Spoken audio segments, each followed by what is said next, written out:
Hey guys. So, since we've been in our poetry unit, I thought we could revisit this book, Owl Moon. It is maybe one of my favorite books when it comes to listening to the language, there's a lot of good sounds and things like that. So, as you're listening and looking at the pictures and listening to those words, go ahead and go like this if you hear some ear candy. And that's when you hear when the author is doing a really good job of describing what's happening or giving you a good picture in your head, or if you hear a word that you might want to try to use in your own poems. Okay? So, let's read this book again. Owl Moon. It was late one winter night, long past my bedtime, when Pa and I went owling. There was no wind. The trees stood still as giant statues, and the moon was so bright the sky seemed to shine. Somewhere behind us the train whistle blew, long and low, like a sad, sad song. I could hear it through the woolen cap Pa pulled down over my ears. A farm dog answered the train, and then a second dog joined in. They sang out, trains and dogs, for a real long time. And when their voices faded away, it was quiet as a dream. We walked on toward the woods, Pa and I.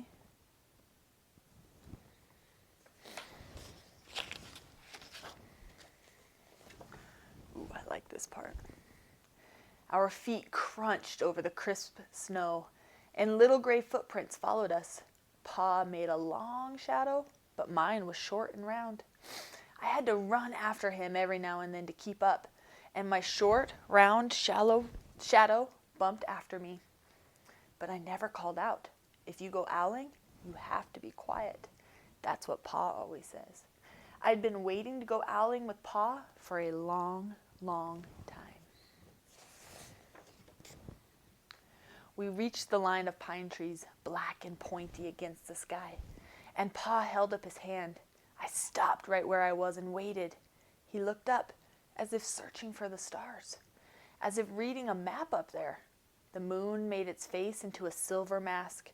Then he called, "Hoo, hoo, hoo," the sound of a great horned owl. Hoo, hoo, hoo. Again he called out, and then again. After each call, he was silent. For a moment, we both listened. But there was no answer. Pa shrugged and I shrugged. I was not disappointed. My brothers all said, sometimes there's an owl, and sometimes there isn't.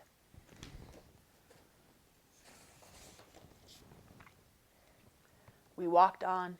I could feel the cold as if someone's icy hand was palmed down on my back. And my nose and the tops of my cheeks felt cold and hot at the same time. But I never said a word. If you go owling, you have to be quiet and make your own heat.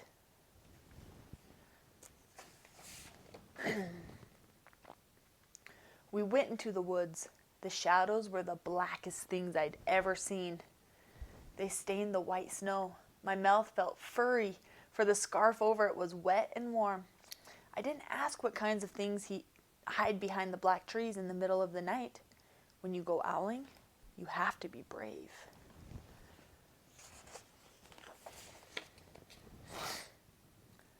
Then we came to a clearing in the dark woods. The moon was high above us. It seemed to fit exactly over the center of the clearing, and the snow below it was wider than the milk in a cereal bowl. Ooh, I like that.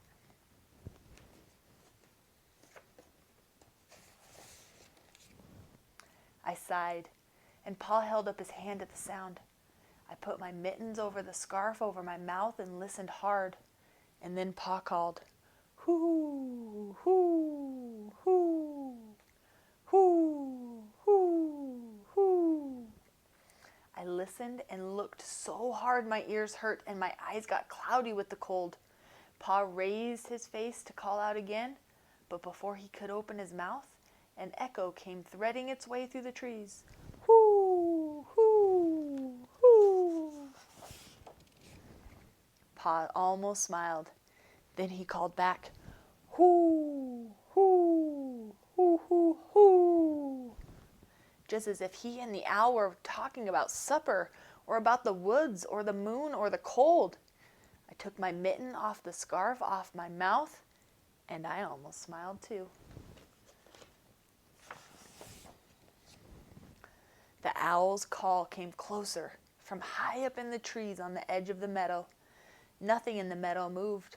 All of a sudden, an owl shadow, as part of the big tree shadow, lifted off and flew right over us. We watched silently, with heat in our mouths, the heat of all those words we had not spoken. The shadow hooted again. Pa turned on his big flashlight and caught the owl just as it was landing on a branch.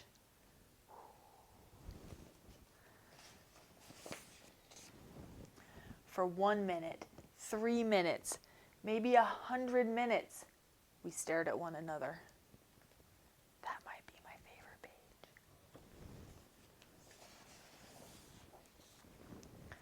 Then the owl pumped its great wings and lifted off the branch like a shadow without sound. It flew back into the forest. "Time to go home," Pa said to me. I knew then I could talk. I could even laugh out loud, but I was a shadow as I walked home.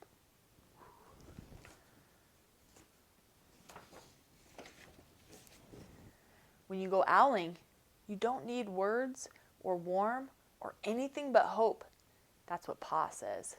The kind of hope that flies on silent wings under a shining owl moon.